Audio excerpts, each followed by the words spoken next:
అధ్యయనానికి ఆహ్వానం. అధ్యయన అభిలాషులకు శుభోదయ దివ్యాశీస్సులు.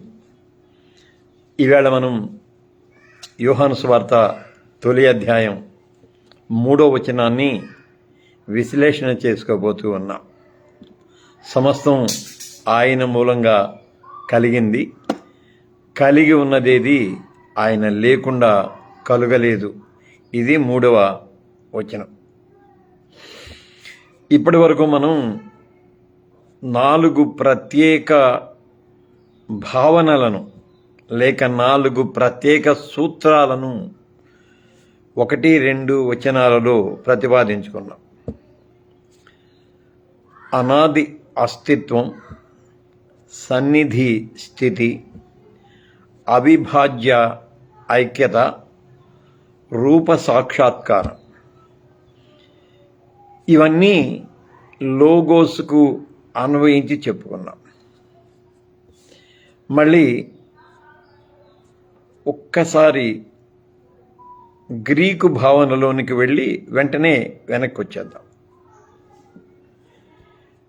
గ్రీకులు లేక గ్రీకు తాత్వికులు లోగోస్ను విశ్వగమన నిర్దేశిక సూత్రంగా అభివర్ణించారు. విశ్వగమన నిర్దేశిక సూత్రంగా అభివర్ణించారు.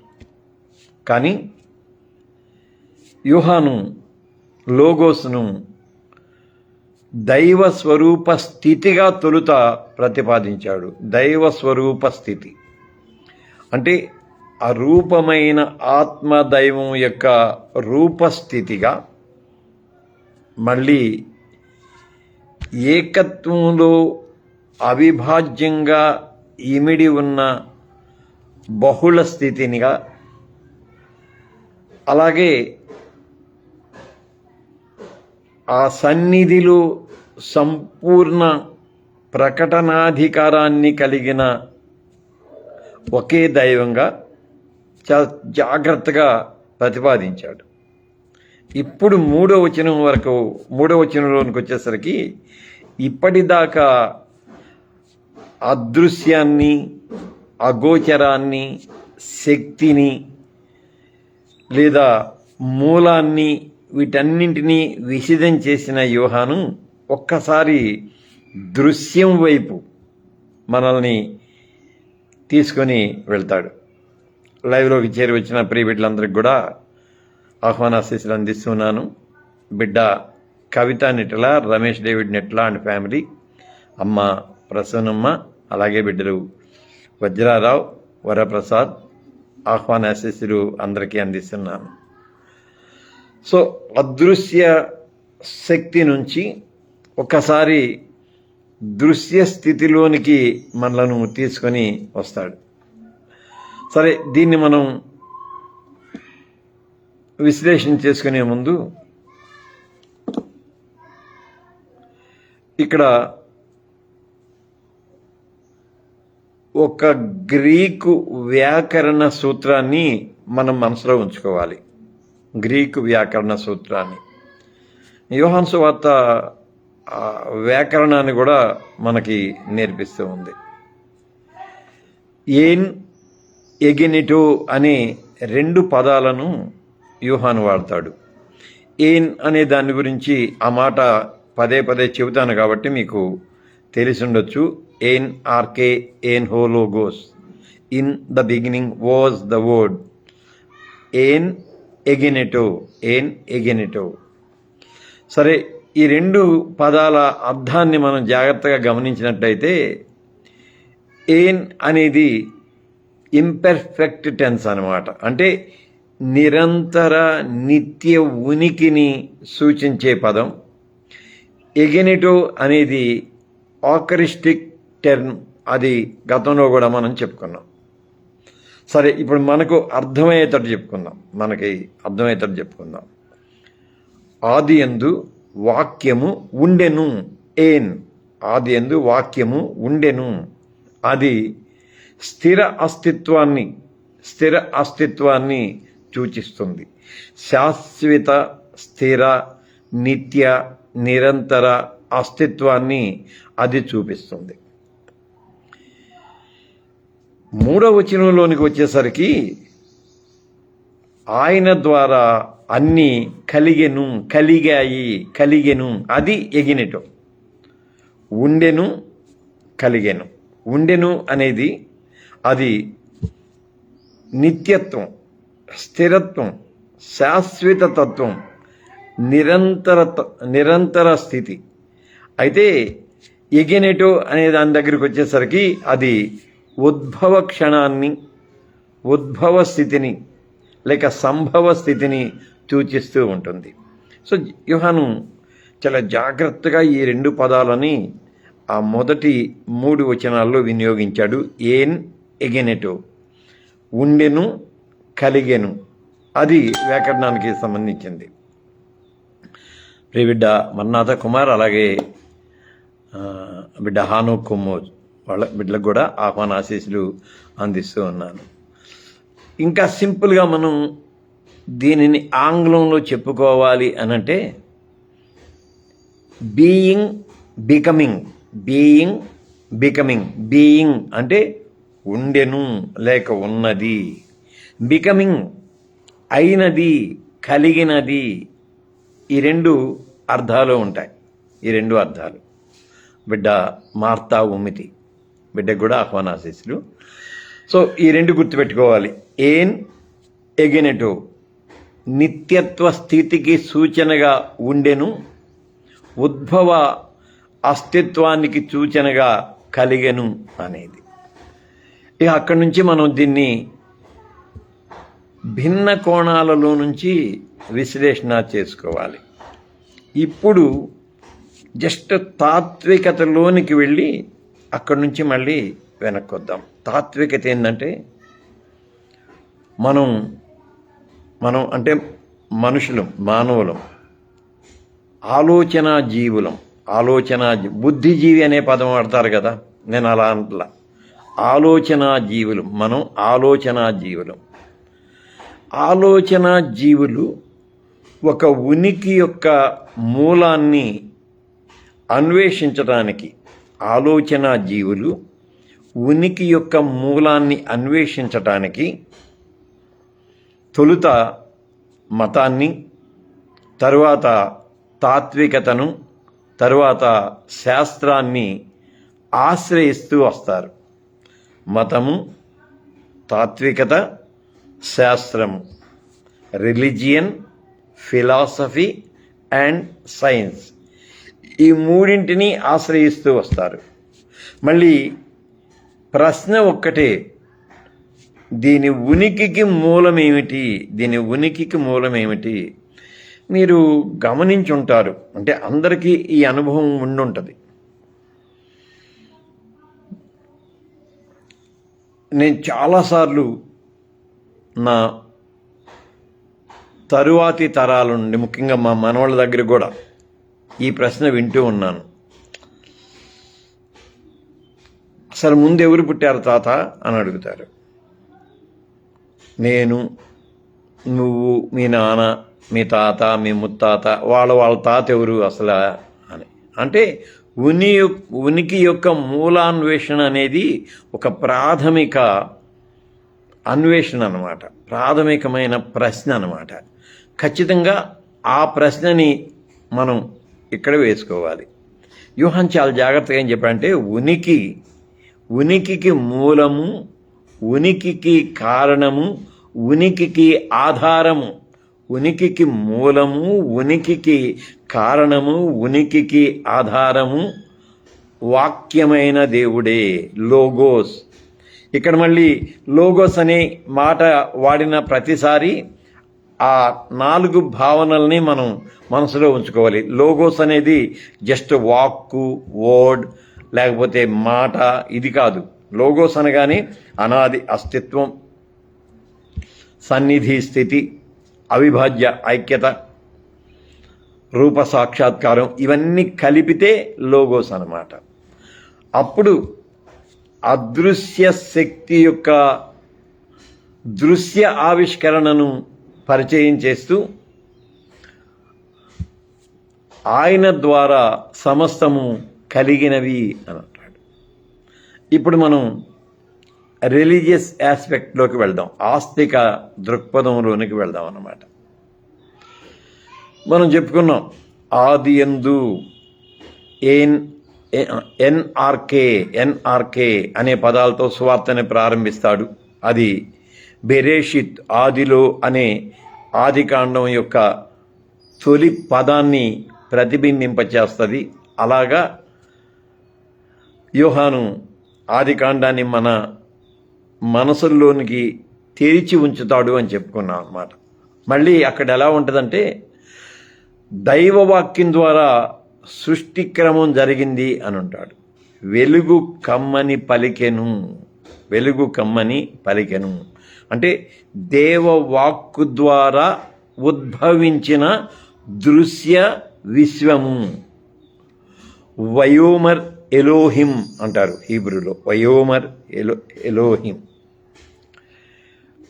యోహాన్ దగ్గరకు వచ్చేసరికి ఆ వాక్కు లోగోస్ అన్నాడు. It is nothing but logos. మాట మాంసమైందని మళ్ళీ మనం చివరిలో చెప్పుకుంటామే, అలాగే ఆ మాటే ఈ 4 లక్షణాలను కలిగి ఉన్నది అని చెప్పేసి. మళ్ళీ మెమ్రా సంప్రదాయాన్ని కూడా మనం చూస్తాం. మెమ్రా సంప్రదాయం టార్గమ్స్ అంటాం కదా, ఇది యూదుల టార్గమ్స్ అంటాం కదా. దాంట్లో ఆదికాండాన్ని వారు ఎలా అనువదిస్తారంటే యెహోవా మెమ్రా అనే జ్ఞానం ద్వారా దీనిని సృష్టించాడు. ఇక్కడ మెమ్రా అనేది దేవవాక్యం. జ్ఞానంతో యెహోవా మెమ్రా విశ్వాన్ని సృష్టించింది అని టార్గమములో అలాగా ఉంటుందన్నమాట. అంటే మెమ్రా అంటే వాక్కు, దాన్ని వెంటనే సంప్రదాయ యూదులకు అందేలాగా ఆ వాక్కు యేసు, ఆ వాక్కు అనాది స్థితిలో ఉన్న అవిభాజ్య ఐక్యత, వీటన్నిటినీ చెబుతాడు. మళ్ళీ ఇంటర్టెస్టామెంటల్ పీరియడ్లో డెవలప్ అయిన హోక్మా సంప్రదాయం ఉంది కదా, జ్ఞాన సంప్రదాయం, సోఫాస్ అని చెప్పుకున్నాం. సిరాకు జ్ఞాన గ్రంథంలో, సొలొమోను జ్ఞాన గ్రంథంలో, మళ్ళీ సామెతల్లో, వీటన్నింటిలో కూడా ఈ జ్ఞాన ప్రస్తావన ఉంటుంది. సామెతలు 8వ అధ్యాయంలో నేను సర్వకాలానికి ముందే నియమించబడ్డాను, భూమి ఇంకా ఏర్పడకముందు ఆయన ఆకాశాన్ని స్థాపించేప్పుడు నేను ఆయన ప్రక్కనే ఉన్నాను అని సామెతల గ్రంథం చెబుతుంది. అంటే ఆ అవిభాజ్య ఐక్యతను పూర్వ నిబంధన అలాగే నిబంధనల మధ్యకాలం నాటి అవగాహన హోక్మా లేక జ్ఞానంగా ఆ సోఫియాగా పరిగణిస్తూ వచ్చింది. దానిని లోగోస్తో సమన్వయం చేసి హెబ్రీ జ్ఞాన సంప్రదాయం యొక్క వారసత్వాన్ని యోహాను ప్రతిబింబింపజేస్తూ ఉంటాడు. మళ్ళీ ఇక్కడ మనం ఫిలోని జ్ఞాపకం చేసుకోవాలి. ఫిలో ఆఫ్ అలెగ్జాండ్రియా పదే పదే చెప్పుకుంటాం. మనకి చిత్రం ఏంటంటే ఫిలో వండర్ఫుల్ ఫిలాసఫర్. థియోలోజియన్ అనే పదాన్ని వాడటానికి నేను ఇష్టపడటం లేదు. Philo, he was a wonderful philosopher. అతని ప్రయోగం కూడా అద్భుతమైన ప్రయోగం, చాలా అద్భుతమైన ప్రయోగం. అతను తన ప్రయోగం ద్వారా నవనిబంధనకు ఒక మార్గాన్ని పరిచాడు. ఏది? యోహాను గురించి, బాప్తిస్మం ఇచ్చి యోహాను గురించి మనం మాట్లాడుకుంటూ యోహాను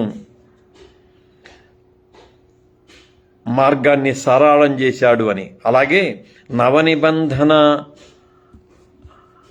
భావజాలానికి ఫిలో ఒక మార్గాన్ని సరళం చేశాడు. కానీ అతను అటు ఇటు, అంటే అటు యూదులకు ఇటు క్రైస్తవులకి రెంటికి చెడిన రేవడిలాగా మారిపోయాడు. కారణం ఏంటంటే యూదులు అతన్ని తిరస్కరించారు, క్రైస్తవులు అతన్ని తిరస్కరించారు. కానీ పూర్వ నిబంధనకు గ్రీకు భాష్యాన్ని అతడు ప్రతిపాదించాడు.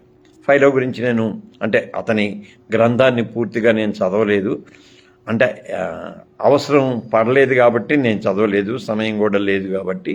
బట్ ఫిలోని ఇక్కడ జ్ఞాపకం చేసుకోవాలి. ఫిలో ఏమన్నా అంటే, ఫిలో దేవతత్వాన్ని గ్రీకు తాత్విక చింతనతో సమన్వయం చేసే ప్రయత్నంలో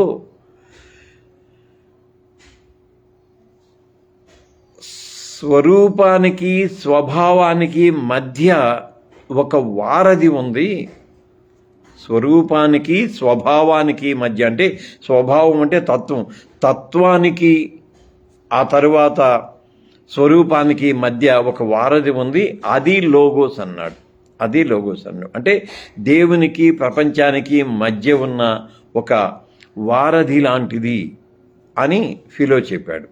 కానీ యోహాన్ దాన్ని చాలా జాగ్రత్తగా మలిచి ఒక వ్యక్తిగతమైన సంబంధాత్మక సహవాసం కలిగిన నిబంధన మూలం కలిగిన ఏక వ్యక్తిగా లోగోస్ని చూపిస్తాడనమాట.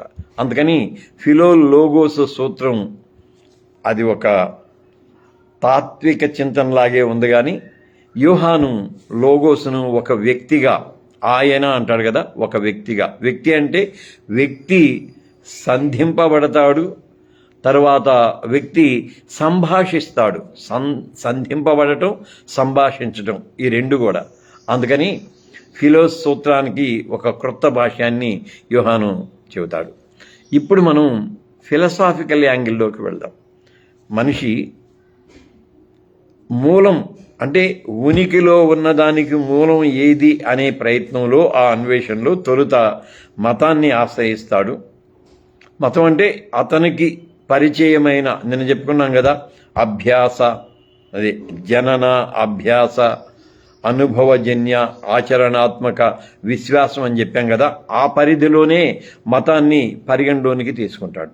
ఆ తర్వాత కొంచెం దానిని తాత్విక చింతనలో పరిశీలన చేయటానికి ప్రయత్నం చేస్తాడు.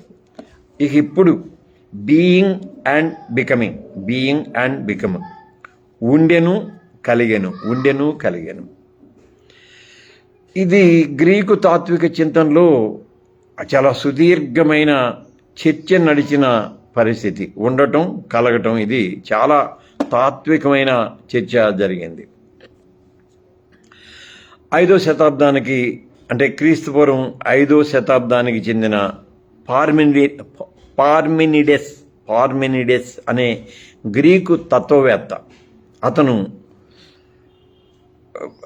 ఒక స్టేట్మెంట్ చెబుతాడు. అంటే తాత్వికుల స్టేట్మెంట్ ఇలాగే ఉంటుంది, మనం దాన్ని గ్రహించడానికి ప్రయత్నం చేయాలి. ఎలాగంటే నేను, నేనైనా నేను, ఈ మాట అంటాం కదా, నేను, నేనైనా నేను, నేను ఉన్నవాడను, అనువాడను, ఐయామ్ దట్ ఐయామ్, నేనేమై ఉన్నాను, నేను అదే, అది.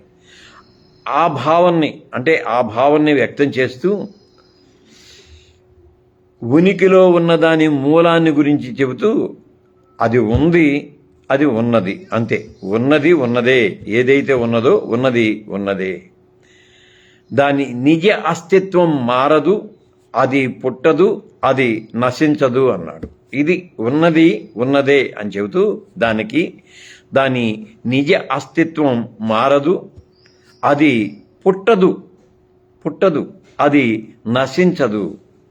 అంటే మన కండ్ల ముందు కనిపిస్తూ ఉన్న దృగ్గోచరమైన విశ్వం యొక్క శిథిల స్థితిని అనుక్షణం మనం గమనిస్తూనే, అయినా దాని ఉనికిని, దాని మూలాన్ని విశ్లేషించే క్రమంలో పార్మెనిడెస్ ఏమన్నాడంటే, అది నిజమైన అస్తిత్వంలో నుంచి ఉద్భవించిందైనప్పటికీ, ఉద్భవించిందనే మాట అందు, నిజమైన అస్తిత్వమే అది మారదు, మళ్ళీ అది పుట్టదు, అది నశించదు అని అంటాడు. కాకుంటే గ్రీక్ ఫిలాసఫర్ కాబట్టి, క్రీస్తు పూర్వం 5వ శతాబ్దానికి చెందినవాడు కాబట్టి, అతని ఆ తాత్విక చింతనను అప్పటి తాత్వికులు అంగీకరించారు. ఇక అక్కడి నుంచి హెరాక్లిటిస్ దగ్గరికి వద్దాం. హెరాక్లిటిస్ని మనం యోహాను సువార్తలో ఎప్పుడూ ఆ పేరు మర్చిపోకూడదు. హెరాక్లిటిస్ లోగోస్ సూత్రాన్ని తొలుత ప్రతిపాదించిన వ్యక్తి. ఇతడు ప్రవాహ సూత్రాన్ని వ్యక్తం చేస్తాడు. అస్తిత్వ ప్రవాహం అంటాడు. అంటే మూలం ఉన్నది, మూలం నుండి ఆ అస్తిత్వంలో నుంచి జీవం అలాగా ప్రవహిస్తూ ఉంటుంది, లేక అస్తిత్వ స్వభావం అలాగా ప్రవహిస్తూ ఉంటుంది అంటాడు. అస్తిత్వ స్వభావ ప్రవాహాన్ని మనం ఎలాగూ మన పరిధిలో అర్థం చేసుకోవచ్చు అంటే, సూర్యుడి నుండి వేడిని వెలుతురు నిరంతరము ప్రవహిస్తూనే ఉంటాయి. ఇంకా అది అనివార్యత అన్నమాట. అది అనివార్యత.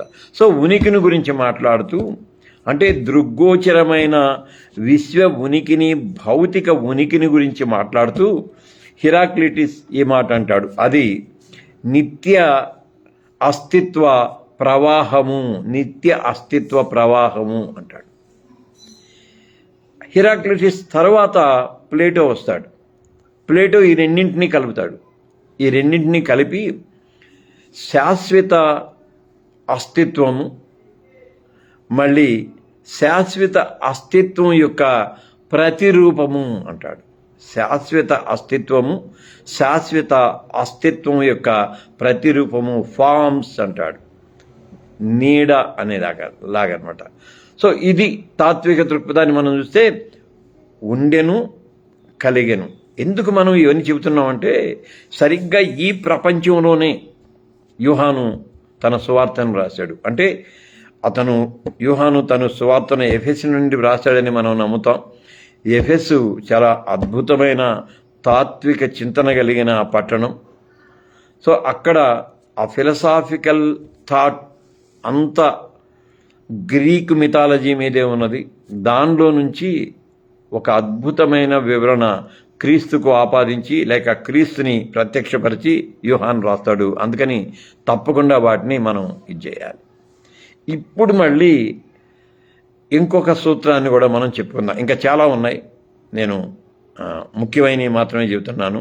మళ్ళీ నేను క్లాస్ రూమ్లో మొన్న మనం అధ్యయనం చేసుకున్న ఆ భాగం ఉంచాను. ఇది ఆ 4 గురించి చెప్పాను కదా. అనాది అస్తిత్వం, సన్నిధి స్థితి, అవిభాజ్య ఐక్యత, రూప సాక్షాత్కారం. ఈ 4 గురించి నేను చెప్పిన దానికి విస్తృతమైన నోట్స్ని నేను గూగుల్ క్లాస్ రూమ్లో ఉంచాను. కాకపోతే ఎవరో దానికి ప్రతిస్పందించినట్టు నేను చూడాల, నాకేం నోటిఫికేషన్ ఏమి రాలా. సరే, నా కష్టం నాదే, మీ ఇష్టం మీదే. ఓకే, ఇట్స్ ఓకే, నిష్ఠూరం కాదు. ఇక్కడ అంటే ఎందుకు చెప్తానంటే, ఇవాల్టి పాఠం కూడా చాలా చాలా అంటే చాలా సమాచారం సేకరించాను. దాంట్లో కొంచెమే చెబుతున్నాను, మిగిలింది క్లాస్ రూమ్లో సాయంకాలం లోపు నేను ఉంచుతాను అని చెబుతున్నాను అనమాట. సరే, ఇప్పుడు ఇంకొక తాత్విక చింతనలో ఇంకొక మంచి తత్వాన్ని మనం అర్థం చేసుకోవాలి. ఇది ఇప్పటికీ అర్థం కాదు నిజంగా. ఎంత అర్థం చేసుకోవాలని ప్రయత్నించినా అర్థం కాదు. The one and the many, ఏకత్వము మరియు బహుళత్వము. ఏకత్వము మరియు బహుళత్వము. ఏకత్వంలో నుంచి బహుళత్వం ఎలా ఉద్భవించింది అనేది ప్రశ్న. ఇక్కడ మళ్ళీ ఏకత్వము బహుళత్వానికి అర్థమయ్యే వివరణ చెబుతున్నాను. లోగోస్ ఏకత్వంలో ఇమిడి ఉన్న బహుళత్వం, వేరుగా ఉన్నది కాదు, అవిభాజ్యం. అది అలా కాదు. విశ్వాన్ని, సృష్టిని మనం గమనించినట్లయితే అక్కడ జీవ వైవిధ్యాన్ని మనం చూస్తాం. బయోడైవర్సిటీ అనే ఆ పదం ఉంటుంది. జీవ వైవిధ్యం అనే ఆ పదాన్ని మనం చూస్తాం. అంటే మన కళ్ళెదురుగా ఎన్ని జాతుల జీవరాశి ఉంటుందో, మళ్ళీ ఎన్ని రకాలైన ఇవి ఉంటాయో. నేను ప్రొద్దున నా కంప్యూటర్ ఆన్ చేస్తే అక్కడ నా కంప్యూటర్లో ఒక్కొక్క ఫోటో మారుతూ ఉంటుంది డెస్క్టాప్ మీద. ఆ డెస్క్టాప్ మీద ఒక చిన్న కమలం, తామర పువ్వు అద్భుతంగా కనపడింది. దాన్ని చూస్తే నాకు ఆశ్చర్యం వేసింది. రోజు చూస్తూ ఉంటాం కానీ అసలు ఆ నిర్మాణం అసలు ఏం అర్థం కాల. ఆ తామర పువ్వు మధ్యలో ఉన్న ఆ గుండ్రంగా పచ్చగా ఉంటుంది దాని నిర్మాణం, దాని డిజైన్ అవన్నీ చూస్తే అసలు మతిపోయిందనమాట నాకు. ఎంత దానిని కూడా సృష్టికర్త, దానిని చేసిన సృష్టికర్త. అది బహుళత్వం. అంటే ఏకత్వం నుండి బహుళత్వం ఎలా ఆవిర్భవించింది అనేది పూర్వం నుండి గ్రీకు తాత్వికుల చింతన అది. సో దానికి వాళ్ళు రకరకాల కారణాలు చెప్పారు. థేల్స్ అనే తాత్వికుడు ఏమంటాడంటే నీటి ద్వారా, నీటి నుంచి బహుళత్వము ఆవిర్భవించింది అంటాడు. బహుశా అమీబా సూత్రమేమో, నాకు పూర్తిగా తెలియదు, నేను ఊరికి అంటున్నాను. బట్ తేల్స్ మాత్రం ఆక్వా, నీటి నుంచి బహుళత్వం ఆవిష్కృతమైంది అని అంటాడు. ఎందుకంటే నీటిలో రకరకాల చేపల్ని మనం చూస్తూనే ఉంటాము, అడుగున రకరకాల ఆ ఫ్లోరా అవి మనం చూస్తూనే ఉంటాం కాబట్టి.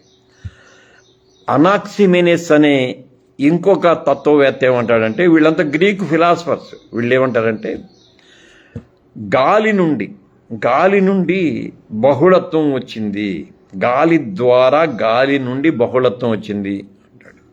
ఒకరేమో నీటి నుండి, అంటే నీరు అనే ఏకత్వంలో నుంచి జీవ వైవిధ్యం ఆవిర్భవించింది అని ఒకళ్ళంటే, గాలి ద్వారా భౌతిక వైవిధ్యం ఆవిష్కృతమైందని ఇంకొకళ్ళు అంటారు. సరే, మనందరికీ తెలిసిన మరొక పేరు, ఈ పేరు ఖచ్చితంగా మనకు తెలుసు, ఫైథాగరస్ ఏమంటాడంటే బహుళత్వాన్ని వివరించటానికి, అమ్మ అక్కడ పెట్టిన లైవ్లో ఉన్న బిడ్డ, నీకు రేపు ఆదివారం నాడు ఉంటాయి కొడుక, నీకు ఆదివారం నాడే ఉంటాయి తిప్పలు. నువ్వు 2 వారాలు నన్ను పచ్చడి మెతుకులు తినిచ్చావు. సరే సరే సరే కొడుక, నేను ఆన్లైన్లో ఉన్నానా? ఓకే బిడ్డ. సో ఫైథాగరస్ మనకు తెలుసు. ఫైథాగరస్ అంటేనే ఇంక వెంటనే సూత్రం, లెక్కల సూత్రం అన్నమాట. అంటే సంఖ్యల ద్వారా ఈ బహుళత్వాన్ని వివరించే ఇది చేశాడు. ఏకత్వంలో నుంచి బహుళత్వం ఎలాగో వచ్చిందని చెప్పి యోహాను అద్భుతంగా దానికి వివరణ ఇస్తారు. బహుళత్వం అనేది ఏకత్వం నుంచి ప్రవహించలేదు, బహుళత్వం ఏకత్వం ద్వారా స్వచ్ఛందంగా ఆవిష్కరించబడింది లేక సృజించబడింది. బట్ ఏకత్వం యథాతథంగా ఉంటూనే బహుళత్వాన్ని ఉద్భవింపచేసింది. దీని గ్రీకు పదాలు కూడా ఉంటాయి, కన్ఫ్యూజ్ అవుతారని చెప్పి నేను చెప్పడం లేదు, క్లాస్ రూమ్లో నేను అది ఉంచుతాను. ఆ పదాలు అద్భుతంగా ఉంటాయి. అసలు యోహాను గ్రీకు చదువుతూ ఉంటే, గ్రీకు ప్రిలిమినరీలో కూడా యోహాను సువార్తే నేర్పుతారు.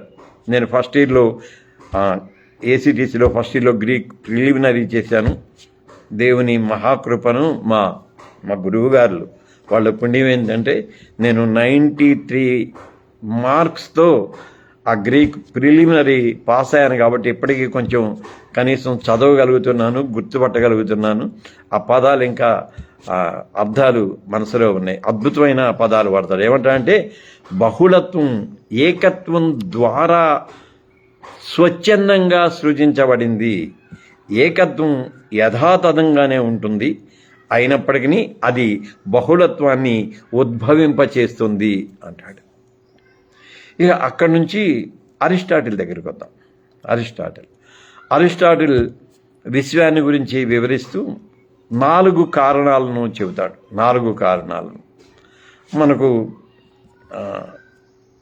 భారతీయ దేవజ్ఞానంలో కూడా, లేకపోతే భారతీయ వేదాంత భావనలో కూడా, వైదిక అన్న కానీ భారతీయ వేదాంత భావనలో కూడా ఈ కారకాలు కనపడతా ఉంటాయి. కారకాలు లేక కారణాలు. దాంట్లో ఉపాదాన కారణం అంటాడు. ఉపాదానం అంటే మెటీరియల్, భౌతిక కారణం. ఉపాదాన, ఈ పదాలు మనకు తెలుగులో కూడా ఉన్నాయి. కాకపోతే ఏంటంటే మనం కొన్ని పదాలకే పరిమితం అవుతాం కాబట్టి వాటిని పెద్దగా పట్టించుకోం. ఒక అదృష్టం ఏంటంటే చేతిలో స్మార్ట్ ఫోన్ ఉంది కాబట్టి ఏ పదమైనా దీనికి అర్థం ఏంటంటే మళ్ళీ అర్థం చెబుతుంది. ఒకవేళ తెలుగులో అర్థం కాకపోతే దీని ఇంగ్లీష్ అర్థం ఏంటంటే ఇంగ్లీష్లో చెబుతుంది. అప్పుడు ఇంకా మనకి బాగా అర్థమవుతుంది. సో ఒకటేమో ఉపాదాన కారణం అన్నాడు, ఉపాదాన కారణం. రెండోదేమో సాధన కారణం లేదా రూప కారణం అన్నాడు. మూడోదేమో నిమిత్త కారణం అన్నారు. నాలుగోది ప్రయోజన కారణం అన్నారు. అరిస్టాటిల్ ప్రతిపాదించిన కారణాలు ఇవి. ఇవి దాదాపుగా భారతీయ వేదాంతంలో కూడా ప్రతిబింబిస్తూ ఉంటాయి. కాకపోతే ఫిలసాఫికల్ హిందూయిజంలోనికి వెళితే అక్కడ మనకు ఇవి కనిపిస్తాయి. సో ఉపాదాన కారణం. ఉపాదాన కారణం అంటే ఏదైనా మనం చెయ్యాలి అంటే, ఏదైనా మనం చెయ్యాలంటే దానికి ఒక భౌతిక మూలం ఉండాలి. మాట వరుసకి కుండ చేయాలి అనుకో, కుండ చేయటానికి మట్టి కావాలి. మట్టిని ఉపాదాన కారణం అని మనం అనొచ్చు. మట్టిని ఉపాదాన కారణం అంటే ద మెయిన్ ఇంగ్రీడియంట్ అంటామే, ఆ మౌలికమైన పదార్థం. మౌలిక పదార్థాన్ని మనం ఉపాదాన కారణం అంటాం. చేసేవాడు ఒకడు ఉంటాడు, మళ్ళీ దాన్ని ఆ చేసేవాడిని నిమిత్త కారణం అంటాడు. నిమిత్త కారణం. ఉపాదాన కారణం అంటేనేమో మౌలికమైన భౌతిక పదార్థం, అది దానిని మలిచే వ్యక్తిని నిమిత్త కారణం అని చెప్పేసి అంటారు. ఆ తర్వాత సాధన కారణం లేక రూప కారణం అని ఉంటుంది. అంటే దాన్ని చేయటం ద్వారా దానికి ఒక రూపాన్ని, ఒక ఆకారాన్ని కలుగు చేయటం, ఆ రూప కారణం, దాన్ని సాధన కారణం అని అంటారు. నాలుగోది ప్రయోజన కారణం. అర్థమై ఉంటుంది. ప్రయోజన కారణం అంటే కుండ, దానిలో మనం నీళ్లు పోసుకొని త్రాగుతాం, దాని ఉపయోగం అన్నమాట. ఈ కారణాలన్నీ వేరువేరుగా చెబుతాడు. అంటే అరిస్టాటిల్ వేరుగా చెబుతారు. కాకపోతే యూహాన్ చాలా చక్కగా నిమిత్త కారణము, సాధన లేక రూప కారణము, ఉపాదాన కారణము, ప్రయోజన కారణము ఆయనే, కలిగి ఉన్నదేది ఆయన లేకుండా కలగలేదు అనంటమే. అది కలిగి ఉన్నదేది ఆయన లేకుండా ఆయనే ఉపాదానము, ఆయనే నిమిత్తము, ఆయనే సాధనము, ఆయనే ప్రయోజనము. ఇవన్నీ కూడా లోగోస్కు ఆపాదించి అలాగూ చెబుతూ ఉంటాడు. నేను ఇక్కడికి ఆపేస్తున్నాను, సమయం అయింది. దీని కంటిన్యూషన్ రేపు చెబుతాను. నోట్స్ కూడా రేపే దాంట్లో ఉంచుతాను. లైవ్లో ఉన్న బిడ్డలందరికీ కూడా వందనాశీస్సులు. బిడ్డలు Kavitha Nitla, Ramesh David Nitla and family, అమ్మ ప్రసూనమ్మ, బిడ్డ మార్తా ఉమ్మితి, అలాగే ప్రియబిడ్డ మన్నాత కుమార్, మళ్ళీ బిడ్డ హానో కుమోజ్, మెర్సీ జాయ్, తర్వాత మా ప్రెసిడెంట్, మా ఆరోగ్య బిడ్డ కర్రా జోసెఫ్, వరప్రసాద్, వజ్రారావు, ఇంకా అందరికీ హృదయపూర్వకమైన వందనాశీస్సులు చెల్లిస్తున్నాను. రేపు దీని కంటిన్యూషన్ని మనం కొనసాగించుకుందాం. రేపు శనివారం కదా, అయినా సరే శనివారం మళ్ళీ అధ్యయన పలుకరింపు ఉంటుంది. కాకపోతే ఈ కంటిన్యూషన్, ఈ ప్రవాహం, ఈ వరవడి మళ్ళీ వెనకబడిపోద్ది కాబట్టి రేపు అధ్యయన పలుకరింపు కాకుండా అధ్యయనాన్నే మనం కొనసాగించుకుందాం. చివరిలో పలుకరింపుకు సంబంధించిన ప్రకటనలు చేసుకుందాం. అందాక సెలవు.